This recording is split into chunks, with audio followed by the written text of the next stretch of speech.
David Busst, when dreams become nightmares. David Busst was living every footballer's dream. The Coventry City defender had just earned his place in the starting 11 for one of the biggest matches of his career, away at Old Trafford against Manchester United. April 8th, 1996. The Theatre of Dreams was packed, and Busst was ready to make his mark. Then, just 2 minutes into the match, everything changed.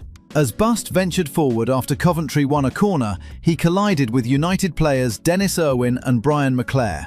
The impact resulted in extensive compound fractures to both the tibia and fibula of his right leg. The match was delayed for 9 minutes while Busst was treated and removed on a stretcher, blood cleaned off the grass.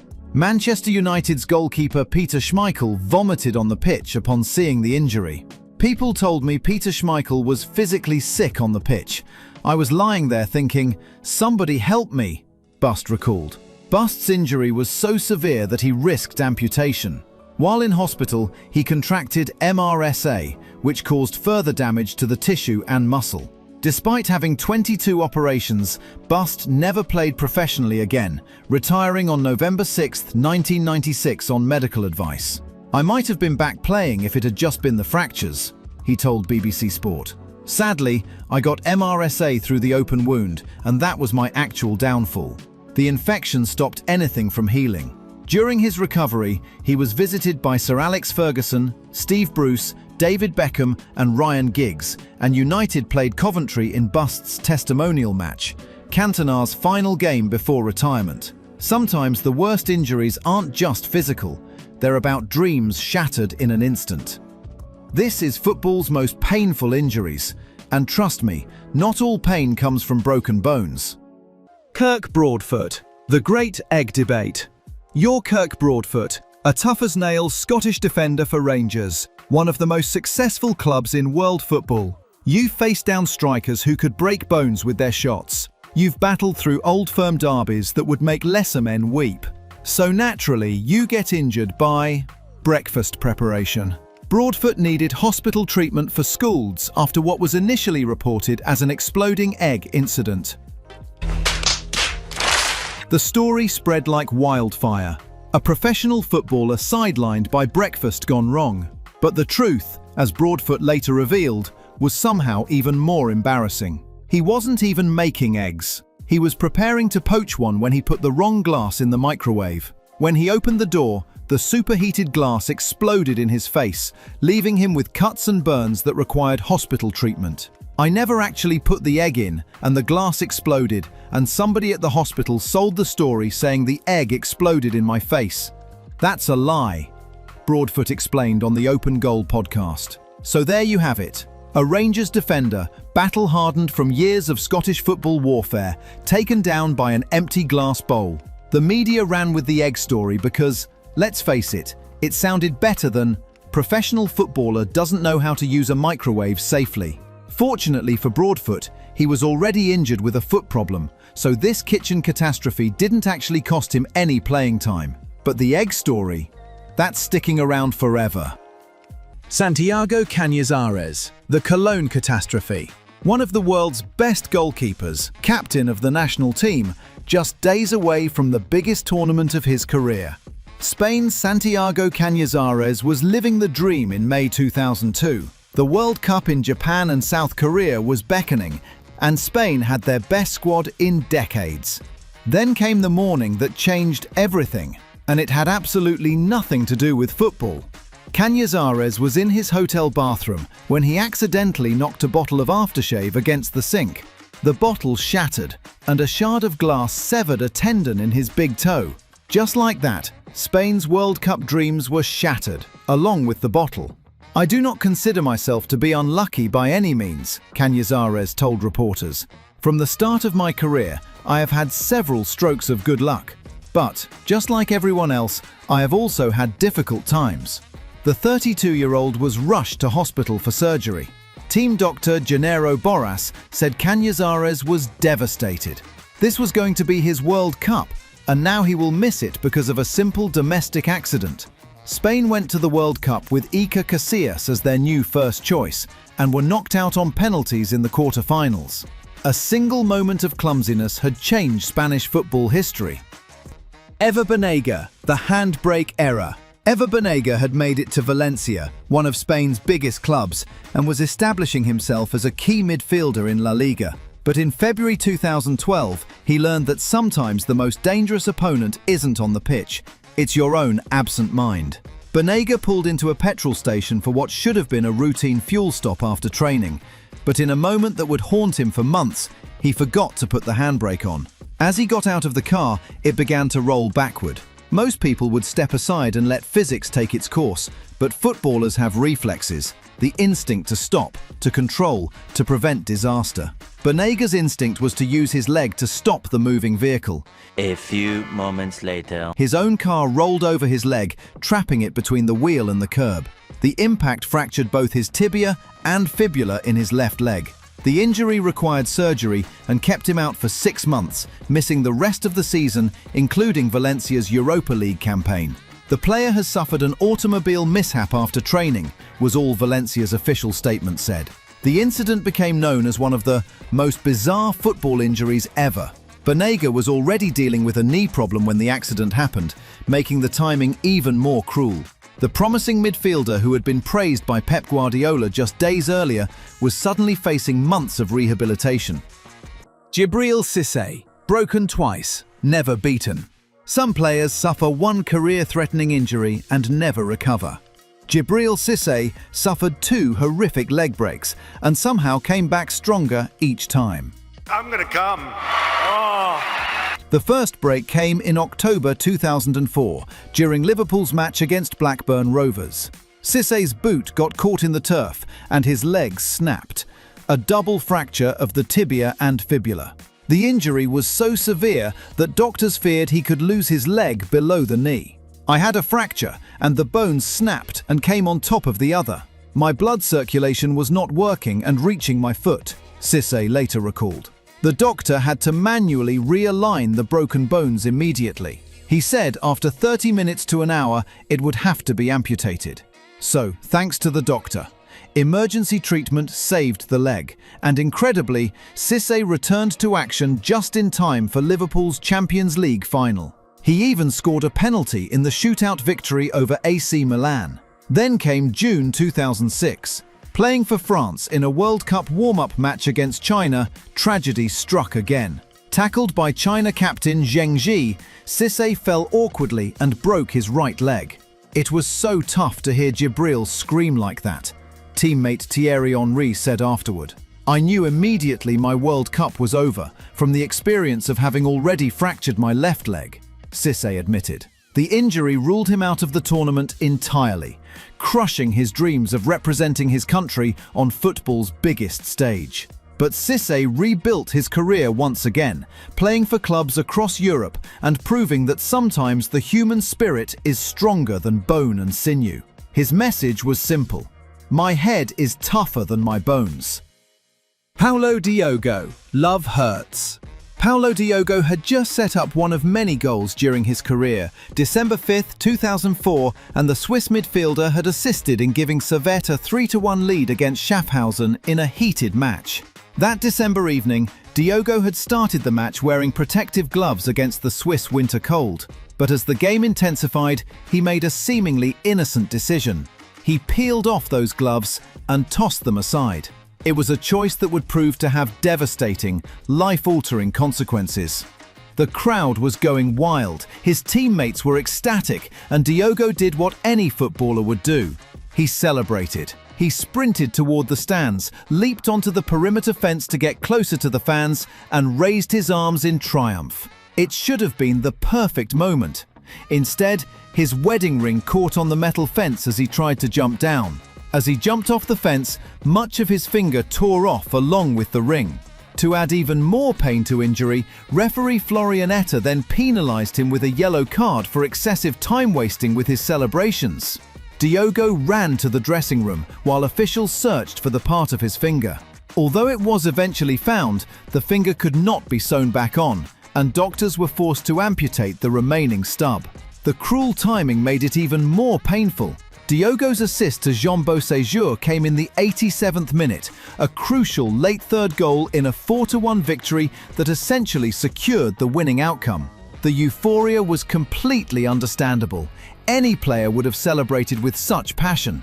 But as Diogo later reflected while staring at his missing finger, one has to ask, was that moment of triumph worth such a permanent sacrifice? "I've gotten used to it," he told Blick 5 years later. The goal celebration literally cost him part of his body, and somehow the referee still felt the need to book him for it. That's just insulting. Dave Beasant, the sandwich that ended everything. Picture this. You're a Premier League goalkeeper. You've just made history as the first keeper to save a penalty in an FA Cup final. You've shocked Liverpool, stunned Wembley, and cemented your legacy forever. Now imagine explaining to your manager, your teammates, and the entire football world that your career just ended because you tried to save a jar of salad cream. What? Dave Beasant had just achieved something extraordinary. The Chelsea goalkeeper had become the first keeper in FA Cup final history to save a penalty, helping Wimbledon shock Liverpool 1-0 in 1988's greatest upset. By 1993, he was Chelsea's number one, a proven winner with reflexes that had saved careers and won trophies. So naturally, his downfall came not from a thunderous striker or a crucial penalty save, but from trying to make lunch. Beasant was preparing a simple sandwich when disaster struck. He knocked a 2-kilogram glass jar of salad cream out of his deep larder. Most people would let it fall and clean up the mess. But goalkeepers are wired differently. Their instinct is to stop everything from hitting the ground. In a moment of pure muscle memory, Beasant stuck out his bare foot to cushion the falling jar. The weight severed the tendon in his big toe, cutting a centimetre wide and right down to the bone. The injury kept him out for 8 weeks and effectively ended his Chelsea career. "My hands were in the larder, so my natural instinct was to try and break its fall with my foot," Beasant later explained. His first conversation with new manager Glenn Hoddle? From a hospital bed. From Wembley hero to kitchen casualty, that's the kind of story that follows you for the rest of your life. Luke Shaw, the unbreakable. September 15th, 2015. Manchester United versus PSV Eindhoven in the Champions League. Luke Shaw was supposed to be United's flying fullback for years to come, the England international who could terrorise any winger in world football. Then came the challenge from PSV's Hector Moreno in the 15th minute. Shaw went down immediately, and the reaction from his teammates told the whole story. Players turned away in horror. Shaw required oxygen on the pitch before being stretchered off, his leg clearly broken. The double fracture kept him out for 11 months, missing the rest of the season and England's Euro 2016 campaign. But the physical injury was nothing compared to the psychological trauma. "I nearly lost my leg," Shaw revealed years later. "I was really close to actually losing it. The doctors told my family it was touch and go for a while. The recovery was brutal. Months of surgery, rehabilitation, and the constant fear that he might never play again. There were nights when I couldn't sleep, wondering if I'd ever run again, let alone play football," Shaw admitted.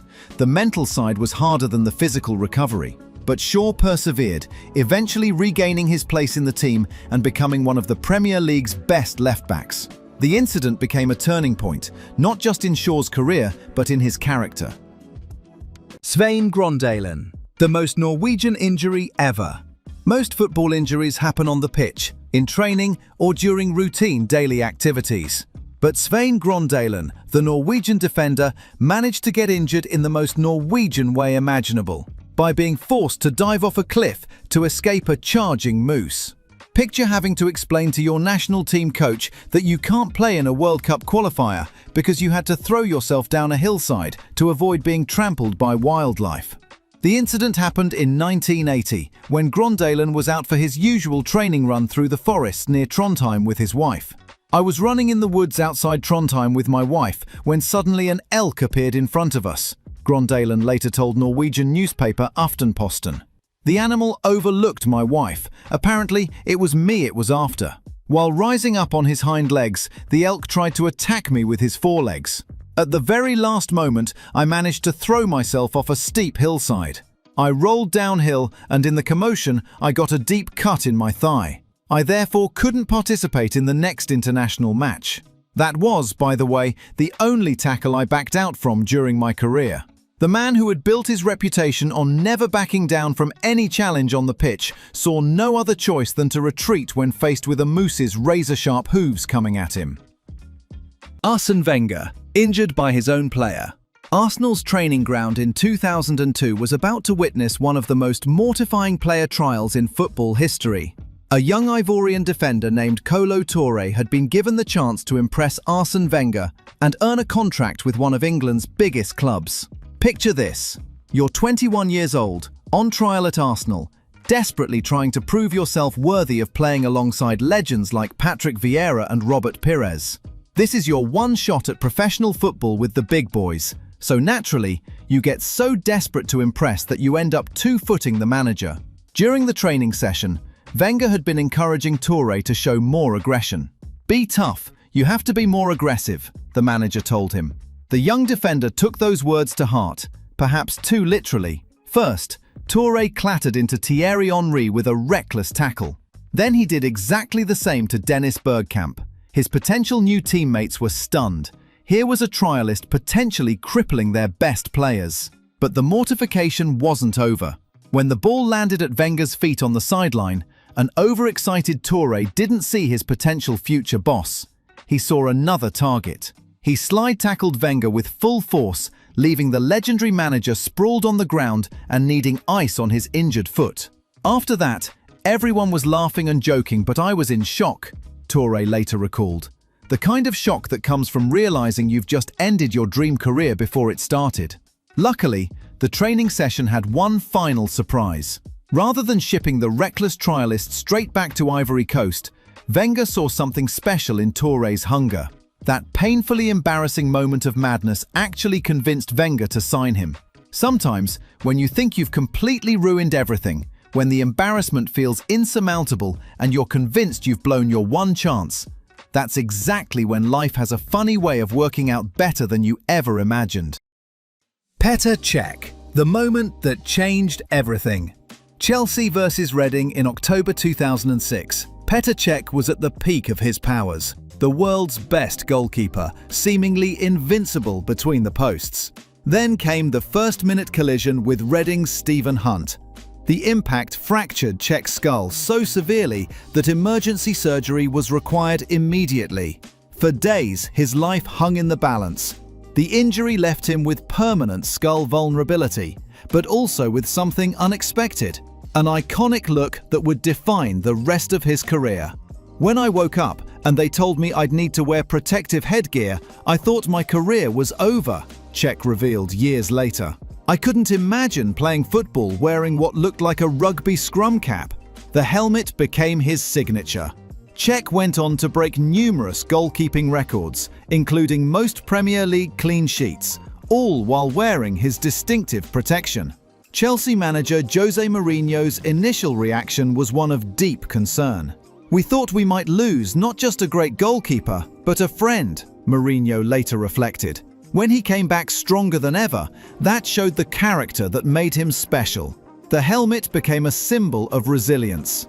Cech showed that the most serious injuries don't always end careers, they transform them. But the incident served as a stark reminder that in football, courage means playing with the knowledge that your next challenge could change everything. Erling Haaland, the bus door that tried to stop the goal machine. September 2025. Erling Haaland was with the Norwegian national team, preparing for a crucial World Cup qualifier against Moldova.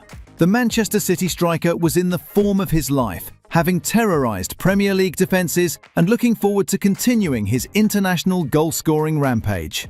Then, as the Norway team arrived at their hotel in Oslo, Haaland encountered an unexpected opponent, the luggage door of the team bus. As Haaland exited the bus, the luggage compartment door swung open and caught him squarely in the face, cutting his lip and requiring 3 stitches. Here's a world-class striker, about to face Moldova in front of his home crowd, and he's been taken down by luggage compartment hardware. The kind of injury that makes the headlines for all the wrong reasons. Just got banged out by a bus door, 3 stitches, he posted on social media, along with a selfie showing the cut. When fans joked about what happened, he even blamed his teammate Martin Odegaard, playing along with the embarrassment. 2 days later, Haaland walks onto the pitch against Moldova with the stitches still visible. What happened next was pure Haaland magic. He scored 5 goals as Norway pummeled Moldova 11-1 to maintain their perfect record in the World Cup qualifying stage. The 5 goals were the most goals scored by one player in a World Cup qualifier since Austria's Hans Krankel scored 6 against Malta in 1977. Haaland turned what should have been an embarrassing footnote into the setup for one of the greatest individual performances in World Cup qualifying history. If these incredible tales of pain, resilience, and the bizarre side of football kept you glued to your screen, smash that subscribe button and tell me in the comments, which injury shocked you the most? And trust me, there are plenty more unbelievable football stories where these came from.